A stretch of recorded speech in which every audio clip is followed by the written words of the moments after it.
আরে বাজারে মেয়েদের স্বাস্থ্যের জন্য কত কিছু বেরিয়ে গেছে। আমরা সব ট্রেনে বাসে যাতায়াত করি, আমাদের কিছু বন্ধুরা আছে, কমরেডরা আছে, তারা আমাদেরকে ওই সব কি সব স্প্রে দিয়েছে। সুস্মিতা বলে আমার একটি উত্তর 24 পরগনা রাজ্য কমিটির মেম্বার ছিল, দুজনেই আমরা বিদায় নিয়েছি। বলেছে মীনাক্ষী দি, তুমি যখন ট্রেনে বাসে যাবে তখন তুমি এই স্প্রেটা ব্যবহার করবে। কোথায় পৌঁছে গেছে! আর উত্তরপাড়াকে একটা পাবলিক টয়লেটের জন্য রাস্তায় রাস্তায় পোস্টার সাটাতে হচ্ছে, আর এমপি আর এমএলএ বাড়িতে বাথরুম বানাচ্ছে, আর বাথরুমে টাকা ভরে রাখার জন্য তার ব্যবস্থা করছে। একটা প্রেসের ব্যবস্থা নয় এটা, এটা উত্তরপাড়ার মেয়েদের দাবি। আরে অপদার্থ তৃণমূল, তোমার যদি মুরদ না থাকে তুমি জমি দাও না, আমরা বানিয়ে নেবো, জানি বানাতে, আমরা বানিয়ে নেবো।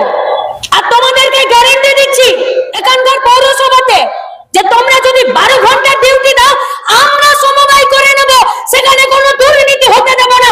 8 ঘন্টার কাজে 3 জনকে বসিয়ে সেই পাবলিক টয়লেটে 3 জনের কর্মসংস্থান করে দেব।